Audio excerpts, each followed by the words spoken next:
Broadway strong-arm squad.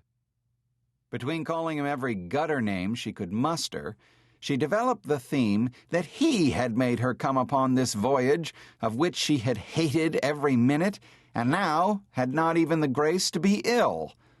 Mike Rogo, unable to placate his wife, eventually fled the cabin, followed by her curses.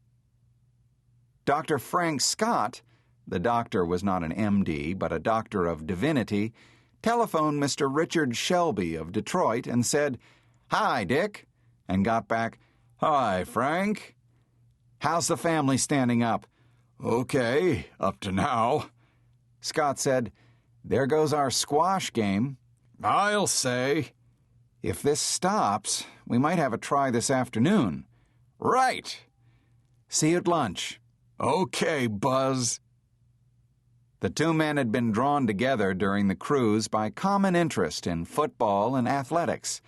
The Reverend Dr. Scott, no more than 5 years ago, had been Frank Buzz Scott, Princeton's All-America fullback, all-around athlete, two-time Olympic decathlon champion, and mountain climber.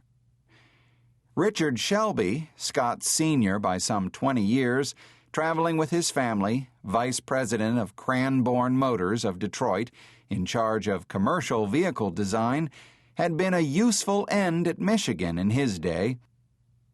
Mrs. Timker, director of the Gresham Girls, the dancing troupe connected with the floating cabaret which had been entertaining thrice weekly throughout the voyage, though considering herself in the last throes, still had the strength to send around a message to the members of her company, "No show tonight."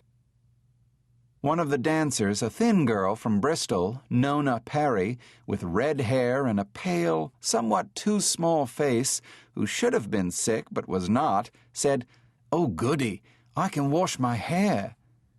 At 11:30, the only 3 passengers visible in the smoke-room were an English alcoholic called Tony Bates, his girlfriend Pamela Reed, and Hubie Muller, a lone American from San Francisco.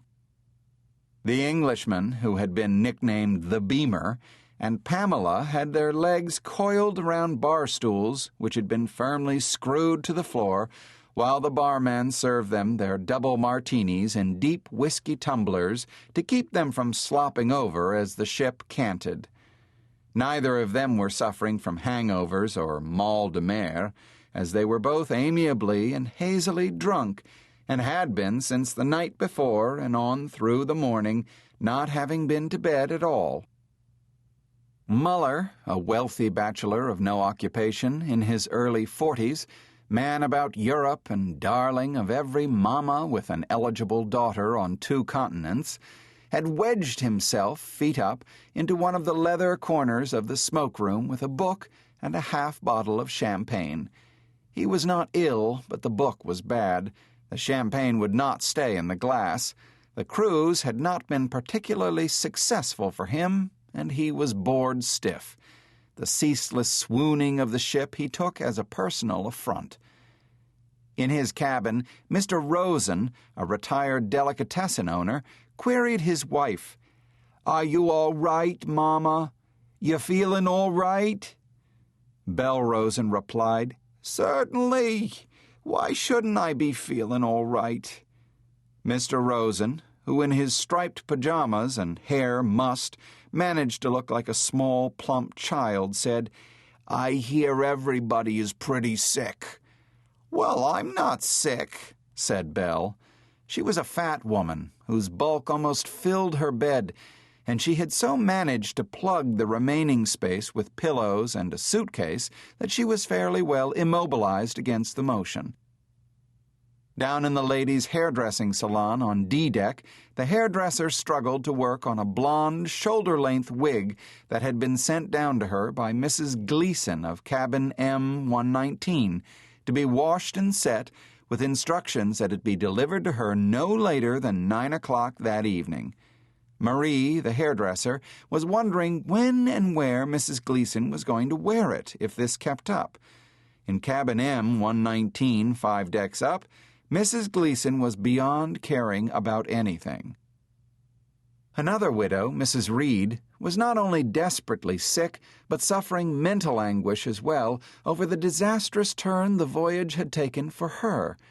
In part, its purpose had been in the hopes of finding a husband for her rather dowdy daughter. Pamela had had the bad taste to become appallingly infatuated with the most unsuitable man on the ship, and with whom she was now no doubt drinking at one of the too many available bars. Completely unaffected by the nauseating motion was Miss Mary Kinsale, spinster, head bookkeeper of the branch of Brown's Bank in Camberley, near London, a reticent, tidy little woman whose outstanding feature was a huge length of glossy brown hair, which she wore drawn tightly back from her face and coiled into a tremendous bun at the back of her head. An attempt at having breakfast served to her in bed had been unsuccessful, since the movement of the vessel had made it necessary to suspend all tray service, and she was hungry. She had picked up her telephone, asked for the dining room, and inquired, "Will there be any lunch today?" To which the rather horrified voice of the assistant chief steward had repeated, "Lunch?" Miss Kinsale at once said apologetically, "Oh dear, I don't mean to be any trouble to anyone." The voice at the other end also apologized. "No, madam, not at all. It's just that we hadn't been expecting many. We'll be only too delighted to have someone to serve, but I'm afraid it will be only cold food. We shan't be cooking in the kitchens." "Oh, that will be quite all right," Miss Kinsale replied. "Thank you so much. Anything will do." Not even in the 27 or so days of the cruise that far had she been able to accustom herself to luxury treatment or overcome her shyness at being served. When at 1 o'clock in the afternoon the dining-room page came staggering along the slanting corridors, striking bim-born-bum-bim on his portable xylophone gong, he collected only a meager pied-piped train of followers. They came from their various quarters on main and A decks, lurching, slipping, sliding, clinging onto the guide ropes that had been put up, shouting warnings to one another, negotiating the stairs a step at a time since the lifts were not running. Thus 100 or so hardy souls gathered in the dining salon below on R for restaurant deck. The Shelby family, Richard, Jane, his wife, Susan, their 17-year-old daughter, and Robin, aged 10, made their slightly raucous way inching down the grand staircase. For the 5th time, tubby little Manny Rosen struggled to his feet with an attempted bow to say, "Welcome to the Strong Stomach Club." His wife, Belle, said, "Oh, stop it, Manny. Ain't it bad enough without you making a joke?" The Rosens had a table for two on the extreme port side of the dining salon by one of the big square brass-bound windows. Next to them, Hubie Muller occupied another table for two by himself. He also had a standing reservation for a tete-a-tete table in the observation grill topside, in case an intimate friendship should occur during the voyage. All the tables along the windows were twosomes, but the others seated up to 8 diners to promote get-togetherness. Close by the Rosens and near one of the entrances to the serving pantries, from which the stewards emerged with their heaped-up trays, was the one named the grab-bag table by Susan Shelby for its mixture of persons. Its full complement numbered the Reverend Dr. Scott, Miss Kinsale, James Martin, the Rogos, and Mr. Kyranos, the 3rd engineer officer. Miss Kinsale and James Martin, the Evanston haberdasher, were already there when Mike Rogo arrived alone to receive his induction speech from Manny, who added, "Where's Linda? She quitting on us?" Rogo said, "Linda ain't speaking to me. She thinks it's me rocking the boat." As the Shelby family staggered to the adjoining table, the ship heeled over again, catching young Robin Shelby without a handhold and yelling, "Yeah, yeah, yeah, yeah, yeah."